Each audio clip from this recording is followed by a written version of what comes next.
Shalom semuanya. Tahun 2024 adalah tahun untuk bangkit. Jadi teranglah. Yesaya 60 ayat 2 dan 3 berkata, sebab sesungguhnya kegelapan menutupi bumi dan kekelaman menutupi bangsa-bangsa. Tapi terang Tuhan terbit atasmu dan kemuliaannya menjadi nyata atasmu. Bangsa-bangsa berduyun-duyun datang kepada terangmu dan raja-raja kepada cahaya yang terbit bagimu. Kalau kita bangkit dan menjadi terang, maka bangsa-bangsa dan raja-raja akan datang kepada terang yang terbit atas kita. Artinya akan terjadi penuaian jiwa secara global. Haleluya! Tuhan Yesus berkata dalam Matius 5 ayat 14 sampai dengan 16 bahwa kita adalah terang dunia. Hendaknya terang kita bercahaya di depan semua orang, supaya mereka melihat perbuatan kita yang baik dan memuliakan Bapa kita yang di sorga. Jadi kalau kita bangkit jadi terang, bukan hanya akan banyak orang yang bertobat dan percaya Yesus, tapi juga akan menyenangkan hati Tuhan, karena mereka akan memuliakan Bapa yang di sorga. Bangkitlah, terangmu sudah datang.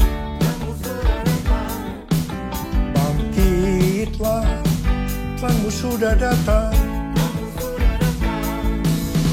Kemuliaan Tuhan telah terbit. Kemuliaan Tuhan telah datang. Kemuliaan Tuhan telah terbit atasmu. Bangkitlah, terangmu sudah datang. Bangkitlah, terangmu sudah datang. Kemuliaan Tuhan telah terbit. Kemuliaan Tuhan telah datang. Kemuliaan Tuhan telah terbit atasmu. Atasmu. Atasku.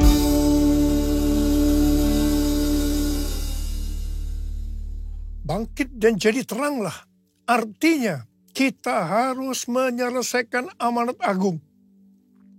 Tugas utama kita sebagai orang percaya adalah menyelesaikan amanat agung. Hal ini sesuai dengan perintah Tuhan Yesus dalam Matius 28 ayat 19 dan 20. Karena itu pergilah, jadikan semua bangsa muridku dan baptislah mereka dalam nama Bapa dan Anak dan Roh Kudus. Dan ajarlah mereka melakukan segala sesuatu yang telah kuperintahkan kepadamu. Ketahuilah, aku menyertai kamu senantiasa sampai akhir zaman. Ketika Tuhan Yesus ditanya oleh murid-muridnya tanda kedatangannya dan tanda kesudahan dunia, maka sesuai dengan Matius 24 ayat 14, Tuhan Yesus mengatakan bahwa kalau Injil sudah diberitakan di seluruh dunia menjadi kesaksian bagi semua bangsa, atau dengan kata lain, kalau amanat agung sudah selesai, maka Tuhan Yesus akan datang kembali. Sesuai dengan yang dituliskan dalam Kisah Para Rasul mengenai proses penyelesaian amanat agung, maka di situ dituliskan hal-hal sebagai berikut. Yang pertama, Tuhan Yesus menargetkan penyelesaian amanat agung dimulai dari Yerusalem, kemudian Yudea dan Samaria, dan akhirnya sampai ke ujung bumi. Untuk itu, hal yang pertama dilakukan oleh Tuhan Yesus adalah Dia mencurahkan Roh Kudus untuk memberikan kuasa untuk menyelesaikan amanat agung, yaitu supaya mereka menjadi saksi Yesus. Murid-murid dipenuhi Roh Kudus, dibaptis Roh Kudus dengan tanda awal berbahasa roh. Setelah mereka dipenuhi Roh Kudus dengan tanda awal berbahasa roh, maka mereka diberi kuasa untuk melakukan tanda dan mujizat. Dan yang lebih penting lagi, cara hidup jemaat berubah. Perubahan cara hidup jemaat, yaitu pertama, mereka suka membaca Alkitab. Yang kedua, mereka suka berdoa. Yang ketiga, mereka hidup dalam unity. Yang keempat, mereka suka memberi. Yang kelima, mereka suka memuji Allah dan bergembira, tulus hati atau hidup berintegritas. Dikatakan bahwa mereka disukai semua orang. Dan tiap-tiap hari jumlah orang yang diselamatkan bertambah. Haleluya! Semua peristiwa ini terjadi di Yerusalem. Pertanyaannya, apakah amanat agung sudah selesai? Belum.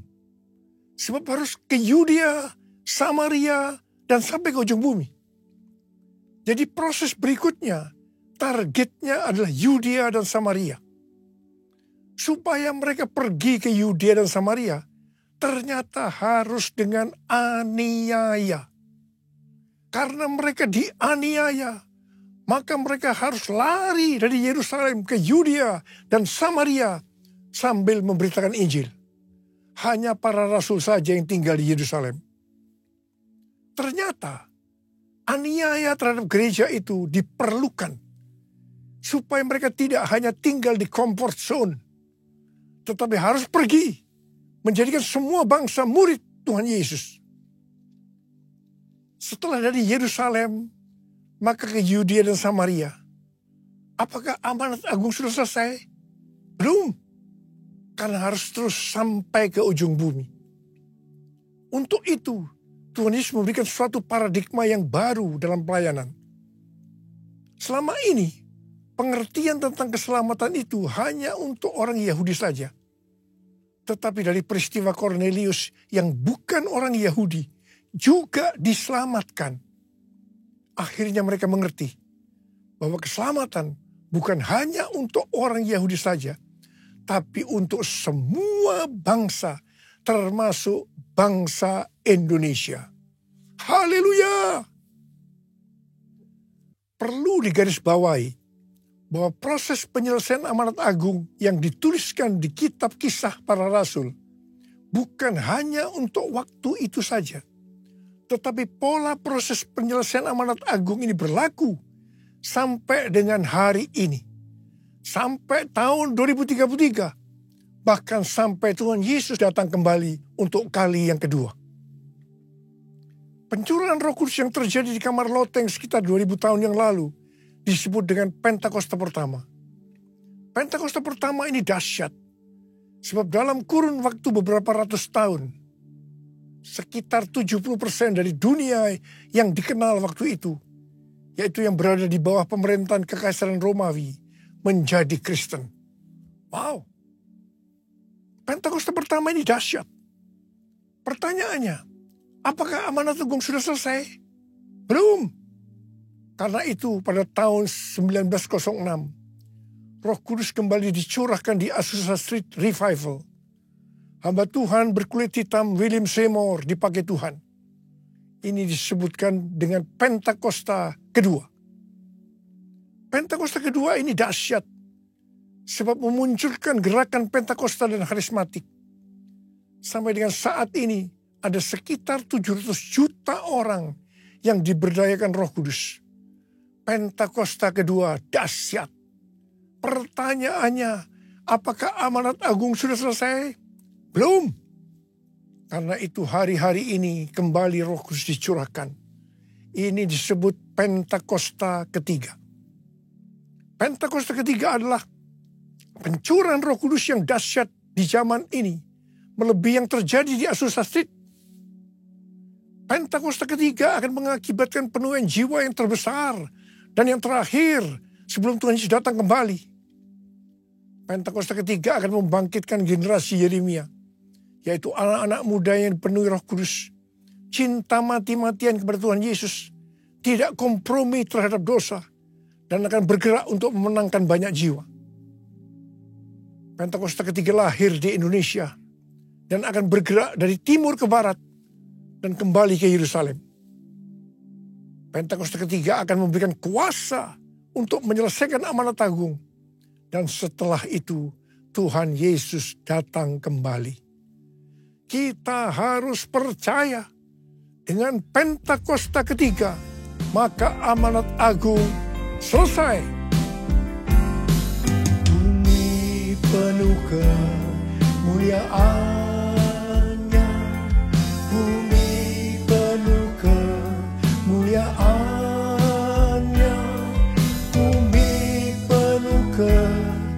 kemuliaan-Nya. Sucilah Tuhan, bumi penuh kemuliaan-Nya, bumi penuh kemuliaan-Nya, bumi penuh kemuliaan-Nya. Sucilah Tuhan. Tahun 2009, Tuhan berbicara kepada saya bahwa sebelum kedatangannya yang kedua kali akan terjadi pencurahan Roh Kudus yang dahsyat. Tahun 2013 pada waktu konferensi Empower 21 Asia di SICC, Tuhan memberikan nama tentang pencurahan Roh Kudus ini dengan Pentakosta ketiga.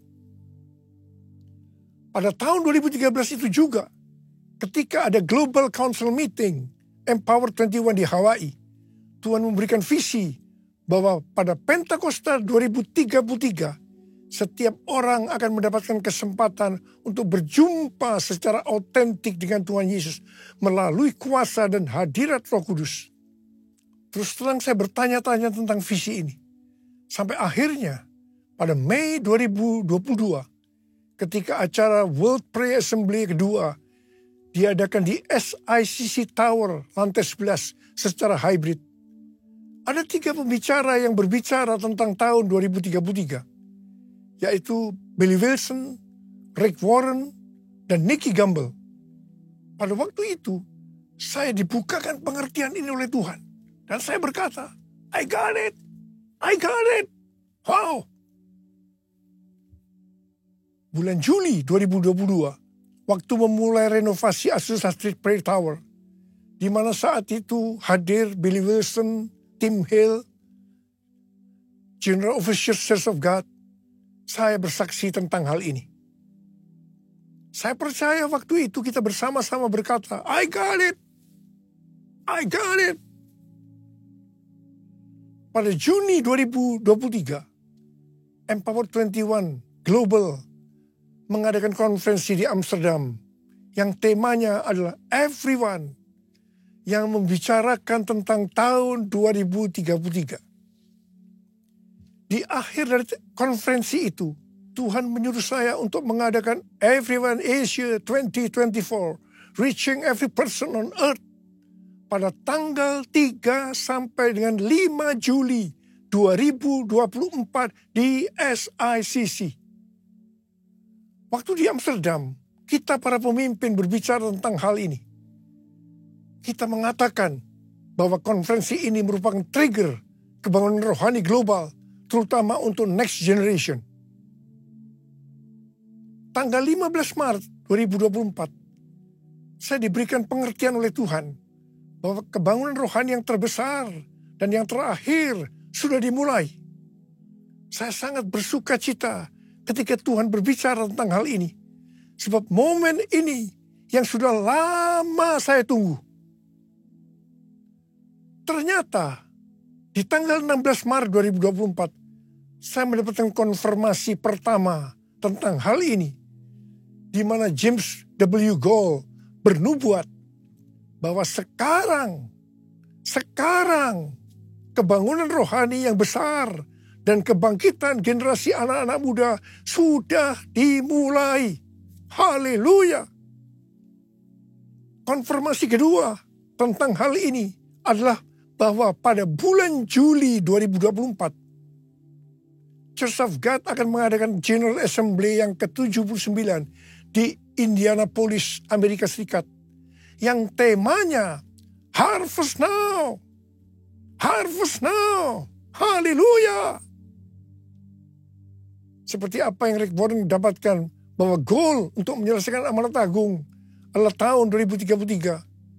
Kita harus memfokuskan diri untuk tahun 2033.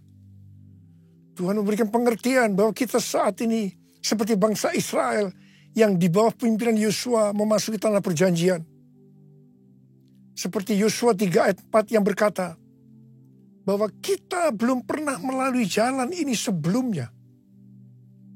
Maka kita pun untuk menuju tahun 2033, Tuhan berkata, belum pernah melalui jalan ini sebelumnya.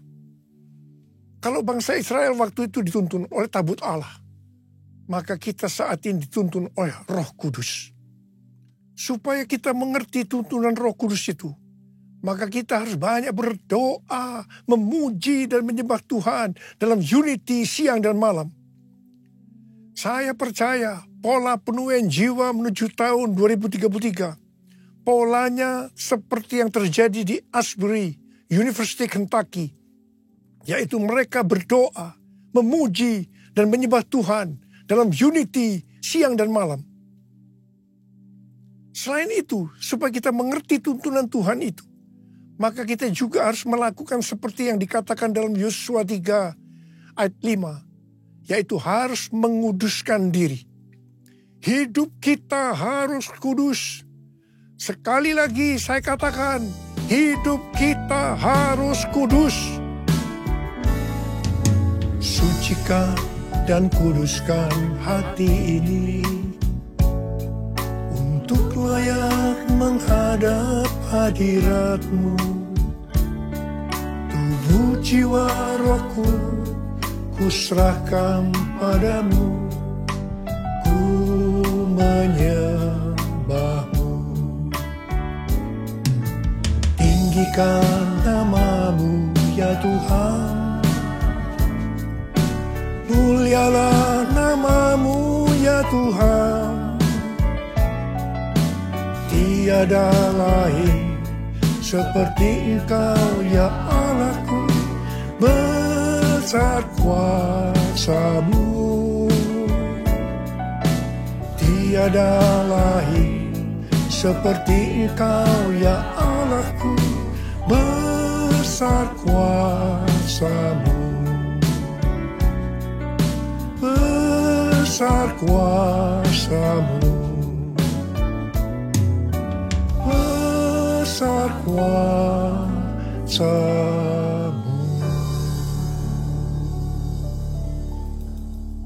Pada akhir tahun 2023, Tuhan berbicara kepada saya melalui Maliakhi 3 ayat 1-4. Lihat, aku menyuruh utusanku agar ia mempersiapkan jalan di hadapanku. Tiba-tiba Tuhan yang kamu cari itu akan datang ke bait-Nya. Utusan perjanjian yang kamu inginkan itu, sesungguhnya ia datang. Firman Tuhan semesta alam. Siapakah yang dapat tahan akan hari kedatangannya? Siapakah yang dapat tetap berdiri apabila ia menampakkan diri? Sebab ia seperti api pemurni logam dan seperti sabun penatu. Ia akan duduk seperti orang yang memurnikan dan menahirkan perak. Ia menahirkan orang Lewi, menyucikan mereka seperti emas dan perak, supaya mereka menjadi orang-orang yang mempersembahkan kurban kepada Tuhan dalam kebenaran. Maka persembahan Yehuda dan Yerusalem akan menyenangkan hati Tuhan, seperti pada hari-hari dahulu kala, dan seperti tahun-tahun purbakala. Sesuai dengan Maliakhi 3 ayat 1-4 itu, maka Pastor D, pendoa syafaat saya yang berada di Perth, Australia, memberikan pesan Tuhan kepada saya bahwa pada tahun 2024 ini adalah tahun tiba-tiba.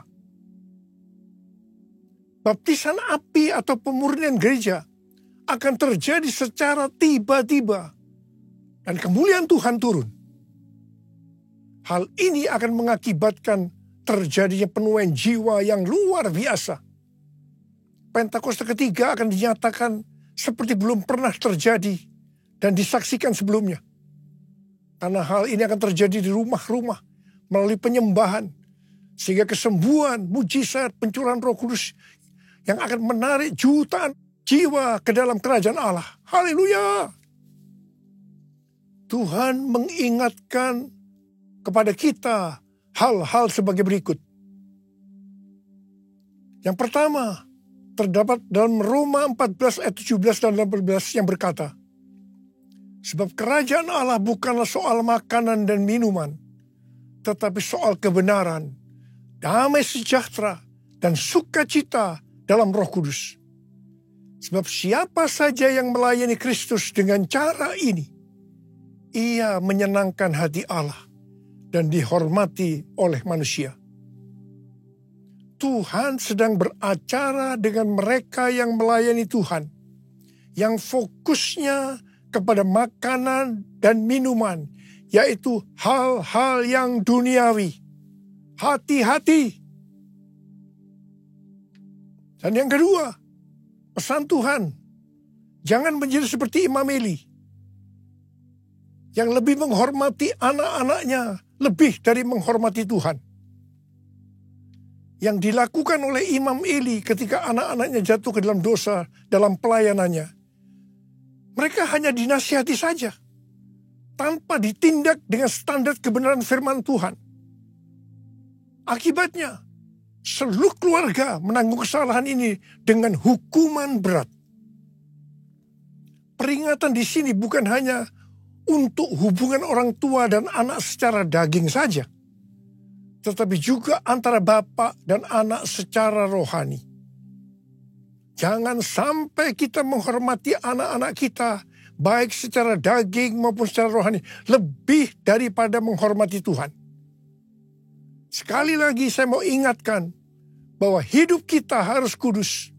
Sebab tanpa kekudusan, tidak seorang pun akan melihat Tuhan. Ada berapa banyak di antara kita yang mau janji di hadapan Tuhan? Tuhan, saya mau hidup kudus. Saya mau hidup kudus. Angkat tangan kita di hadapan Tuhan. Mari, angkat tangan kita di hadapan Tuhan. Hosana, Hosana, di tempat yang tinggi. Hosana, Hosana, di hati yang suci. Hosana, Hosana, Hosana, di tempat yang tinggi. Hosana, Hosana, di hati yang suci.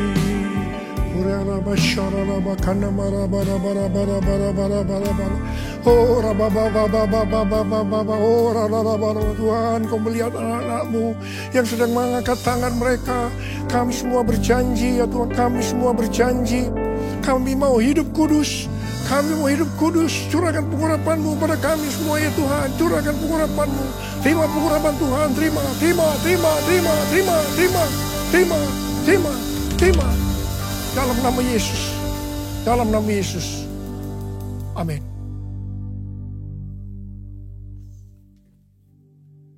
Kita akan masuk ke dalam perjamuan kudus. Kita akan mengingat ayat ini. Sebab setiap kali kamu makan roti ini dan minum cawan ini, kamu memberitakan kematian Tuhan sampai Ia datang. Perjamuan kudus adalah perjamuan Tuhan Yesus sendiri. Setiap kali kita masuk ke dalam perjamuan kudus, Tuhan Yesus selalu berkata, biarlah ini menjadi peringatan akan aku. Karena itu marilah arahkan hati kita kepada kebaikan Tuhan. Kita akan mengingat kebaikan Tuhan. Supaya kita lebih mengasihi Tuhan Yesus. Kita lebih mengasihi satu dengan yang lain. Mari tundukkan kepala. Bapa, siapakah kami sebelum kami mengenal Engkau? Kami semua orang berdosa. Upah dosa adalah maut, mati. Tapi Engkau yang tidak berdosa telah dijadikan dosa oleh karena kami. Engkau harus turun dari sorga mulia, menjelma menjadi manusia, untuk mati ganti kami. Ya Tuhan, betapa baiknya Engkau ya Aba. Betapa baiknya Engkau Aba. Engkau jadikan kami sebagai anak-anak-Mu. Engkau tuntun, Engkau bela, Engkau lindungi, Engkau tegur juga kalau kami salah. Itu Engkau ya Aba. Tuhan Yesus akan memberkati kita melalui perjamuan kudus. Tapi Tuhan mau kita makan dan minum dengan cara yang benar. Karena itu masing-masing sekarang tundukkan kepala. Introspeksi. Lihat keadaan dirimu masing-masing. Jangan menyimpan dosa. Kalau ada dosa, langsung selesaikan dengan Tuhan. Tuhan ingatkan, kita selesaikan. Ampuni saya Tuhan. Ampuni saya Tuhan. Katakan seperti itu. Apa engkau melihat anak-anakmu yang sedang berdoa, minta ampun padamu ya Aba. Engkau mengampuni kami. Engkau mengampuni kami. Layakkan kami untuk masuk dalam perjamuan kudus. Bapa, dan berkat-Mu turun ke atas kami, ke atas anak-anak-Mu semua. Terima kasih, terima kasih. Kami akan masuk dalam perjamuan kudus dengan hati yang penuh ucapan syukur. Dalam nama Yesus. Amin.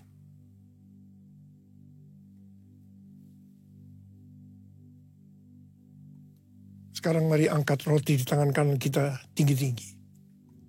Sebab apa yang telah kuteruskan kepadamu telah aku terima dari Tuhan. Yaitu bahwa Tuhan Yesus pada malam waktu ia diserahkan mengambil roti. Dan sesudah itu ia mengucap syukur atasnya. Ia memecah-mecahkannya dan berkata, inilah tubuhku yang diserahkan bagi kamu. Perbuatlah ini menjadi peringatan akan aku. Sudah dikasih Tuhan, bukankah roti yang kita pecah-pecahkan ini adalah persekutuan kita dengan tubuh Kristus? Mari kita makan dalam nama Yesus.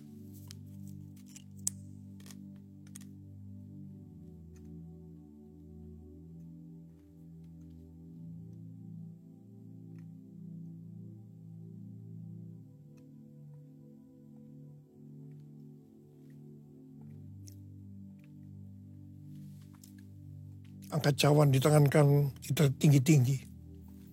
Demikian juga yang mengambil cawan sesudah makan lalu berkata, cawan ini adalah perjanjian baru yang dimeteraikan oleh darahku. Perbuatlah ini setiap kali kamu meminumnya menjadi peringatan akan aku. Sudah dikasih Tuhan. Bukankah cawan pengucapan syukur yang atasnya kita ucapkan syukur adalah persekutuan kita dengan darah Yesus? Mari kita minum dalam nama Yesus.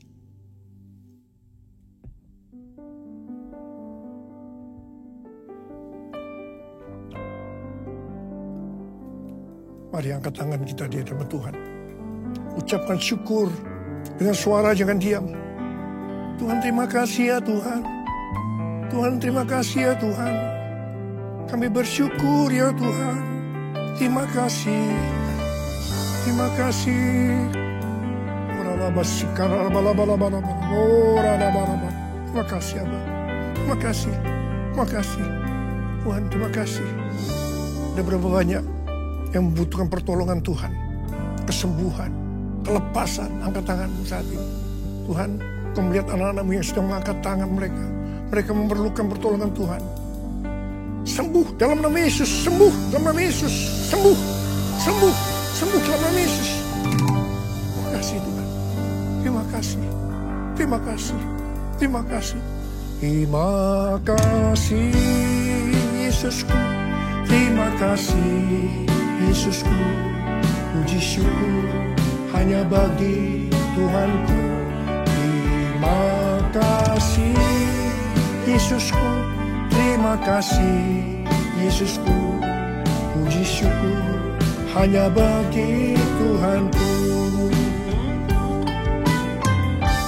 Terima kasih Yesusku, terima kasih Yesusku, puji syukur hanya bagi Tuhanku. Terima kasih Yesusku, terima kasih Yesusku, puji syukur hanya bagi Tuhanku. Puji syukur hanya bagi Tuhanku. Puji syukur hanya bagi Tuhanku.